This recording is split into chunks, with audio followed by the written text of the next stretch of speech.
Hey YouTube, Maxi 2021 here, coming at you with another haul slash sustained industry video. This time for January 2019. Now, aside from one thing in this video, everything else I got as presents for my birthday, since my birthday's in January 5th to be exact. And yeah, I didn't really buy anything last month aside from digital games, since I tend to get those from time to time. So, yeah, let's just get into the video. Not much else to say before starting. So, first up, we got Gungrave on PS2. My best friend's brother just handed it to me a few weeks ago. He asked if I ever played it. I said no, but I always wanted to. And he's like, here you go. And I'm like, oh, sweet free game. So, yeah, that's cool. For those that don't know anything about Gungrave, the guy that did the character designs and came up with the original concept is the same guy that did Trigun and Blood Blockade Battlefront, so that's also cool.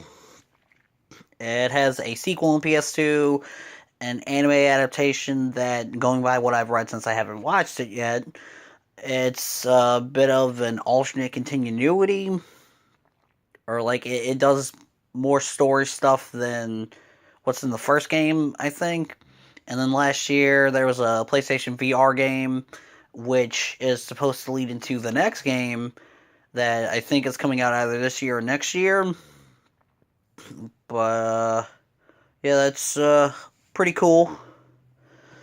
So now that the only thing that's not a birthday present is out of the way, let's get to the actual birthday stuff. Uh, So, speaking of my best friend's brother, he also got me one of these Google Play cards so I could finally spend money on Fate Go, since I don't usually spend money on gacha games. Not that I don't want to or I can't, I just would rather spend my money on other things first. I mean, I have spent money on gacha games before, but not really much. Like maybe $1 at most. But yeah, that's cool. Next up, we got Labyrinth of Refrain Covenant Dusk. This was originally on the Vita back in 2016, but it was only in Japan. Then in 2017, NIS did a PS4 port. And then in 2018, last year, we got the PS4 port along with a Switch port and a PC port. And let's. All right, this is the reversible cover art. So let's open the inside. Let me move that out the way. Let's move this stuff. There's the regular box art. This is a first-person dungeon crawler RPG. And it's, I wouldn't say it's the hardest one I've played, but it's got its fair share of difficulty. Maybe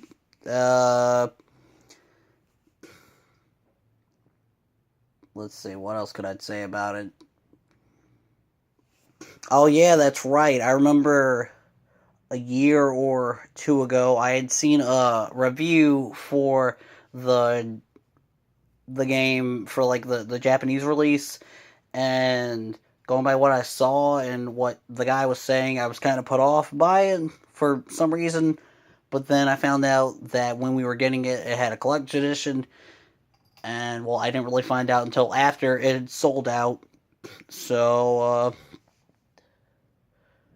yeah, I was kind of bummed about that. But then I watched like two reviews for it, and I was sold on it.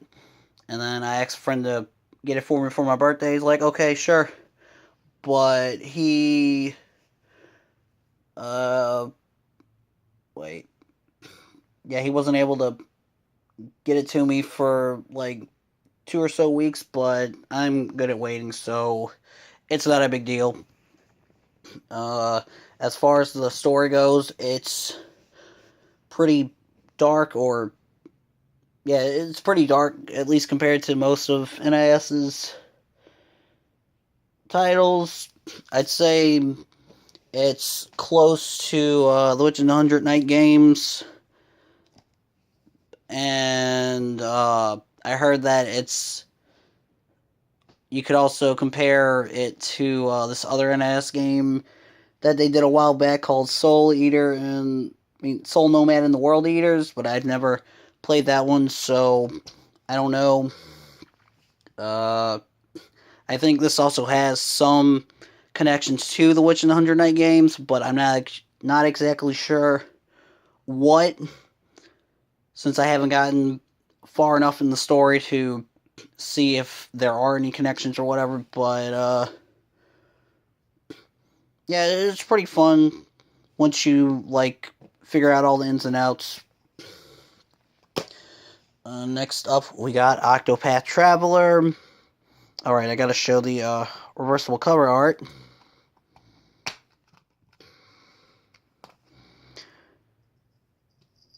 So that's cool. And for anybody that doesn't know anything about this game, it borrows elements from Bravely Default and its sequel and another Square Enix game, or Square Soft game that came out on Super Famicom back in the mid-90s called Live Alive or Live Alive. I think it's the first one. But for the stuff it borrows from Bravely Default and Bravely Second, in these games they have this thing where you can store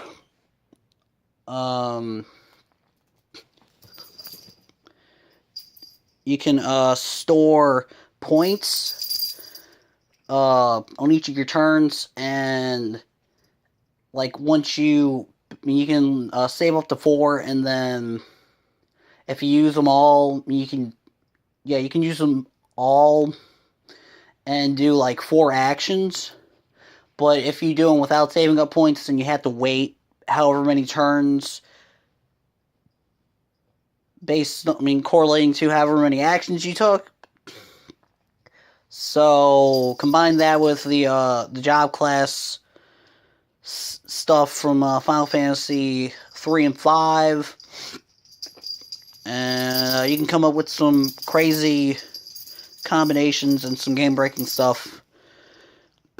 So, yeah, they got the point storing mechanic, but the Live a Live thing with that game, it had this thing where there was 7 characters you could play as with different stories, and they were all different genres or whatever, but they had an overarching antagonist or something, I think.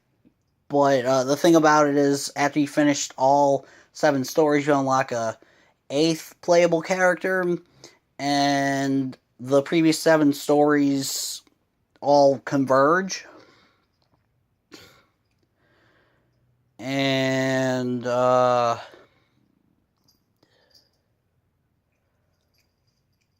it never got released outside Japan, but it does have 2 fan translations, and I think you can get it on the Japanese Wii U eShop. When they re-released it digitally for the 20th anniversary a few years ago, or so I've heard. But yeah, the thing with Octopath Traveler is you can have up to 8 characters in your party, and each one has their own separate story arcs that are spread out over 4 chapters each. And after you finish those, you can, if you do certain things, you can unlock a final chapter where everything comes together and interconnects. Because while everybody is just off doing their own thing and none of the party members show up in the cutscenes, though they do show up in battles. There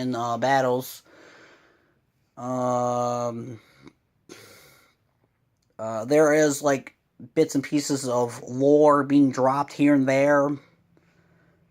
Like if you talk to random NPCs just like talking to NPCs or whatever, you can like get bits and pieces of lore dropped here and there. So, that's pretty cool. Plus, another thing that I like about it is how all the characters are sprite-based, but the backgrounds are, super high definition. Or, no, not the backgrounds, the visuals for all the areas and stuff. So it's a nice blend of 2D and 3D.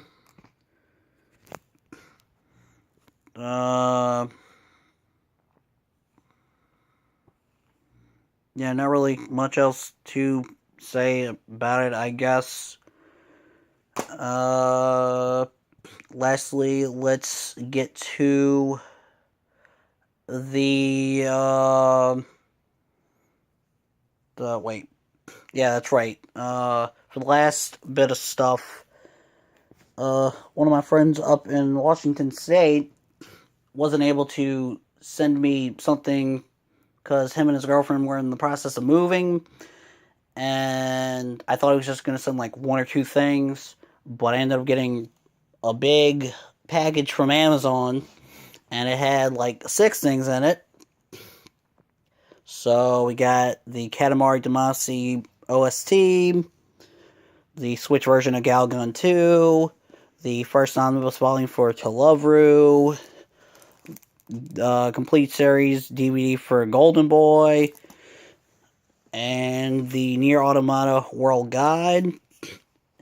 And one other thing, give me a second. The last thing that came in the box was this prize figure of Nadeko Sengoku from the Monogatari series. The girl in the background right here on the cover of Volume 2 of Bake Monogatari. So, yeah, let's get back over to the others. Okay, so, yeah, the soundtrack for Katamari Damacy is a favorite of mine. And while I do adore this soundtrack, I do kind of prefer some of the songs that are in Katamari Forever. Since this is more, I like to consider this one in the soundtrack for this a tribute album, since a lot of it is remixes from the other Katamari games. And while I have played the Katamari game on Vita and the one on 360, I honestly don't remember the soundtracks for those games as much as I do for this one and Katamari Forever. But, yeah, that was pretty cool. For Galgun 2, there's not really much on the inside. There's, like, artwork for Wild Arms Reloaded, which is a remake of the original Wild Arms game. This is also on PS4 and I think PC. Now, while this says 2, it's not the second Galgun game, which would be this one. And I ended up getting the collector's edition for this one before I started doing videos. That's where that wall scroll comes from. And that's what this big box is. I don't really have anywhere else to put it, so I just got it up here on top of the shelf thing I got all my anime on. I keep forgetting to play this one, and like, I don't know how different it is from this one or the first Galgun, since that one never got an English release, but I'm pretty sure the PS3 version is region free. But yeah, I like what I played of this one, so I'm looking forward to getting to this one. For Love Roo, now most people, well, I don't think everybody knows, but a lot of people that do know about this only know about Kentaro Yabuki, who just does the artwork. From what I can tell, a lot of people think he did both the story and the artwork, but he just did the art. He's also known for his first series, Black Cat, and he's currently doing the manga adaptation for Darling in the Franxx.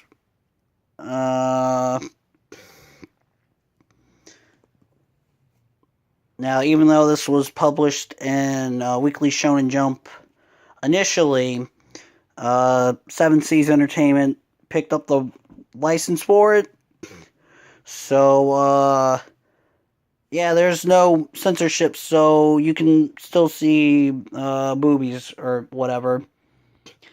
I forgot to grab something, hence why I did that jump cut just now, but after this series sequel to Love Roo Darkness ended, and Darkness is also published by Seven Seas Entertainment, but yeah, after Darkness ended, we ended up getting Weekly Shonen Jump ended up getting a spiritual successor to Love Roo in Yuna and the Haunted Hot Springs, and this is also uncensored, so if you like ghost boobies, you're good to go.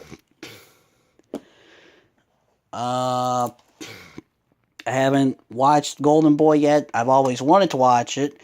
I hear a lot of people say the dub's really good. I've seen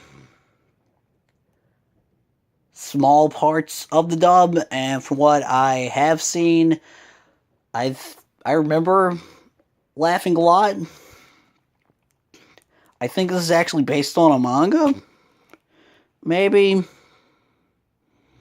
I mean, I don't really see anything about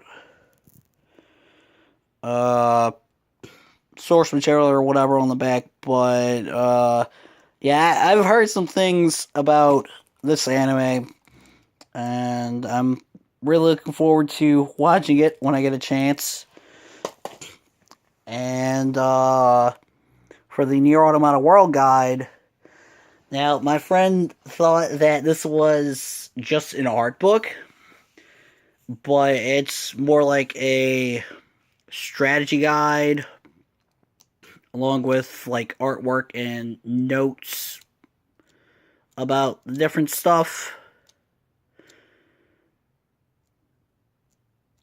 And it's also getting an English release, I think, in May. So that's cool. But yeah, he honestly thought this was just an art book, and when I told him it was getting an English release, he felt bad, maybe, but he did offer to get me the English release when it comes out, and I told him he didn't have to, but if he wanted to, I wasn't gonna stop him. So, yeah, that's everything. I don't think I'm forgetting anything. But anyways, yeah, thanks for watching. See you in the next video. I don't know when that's gonna be.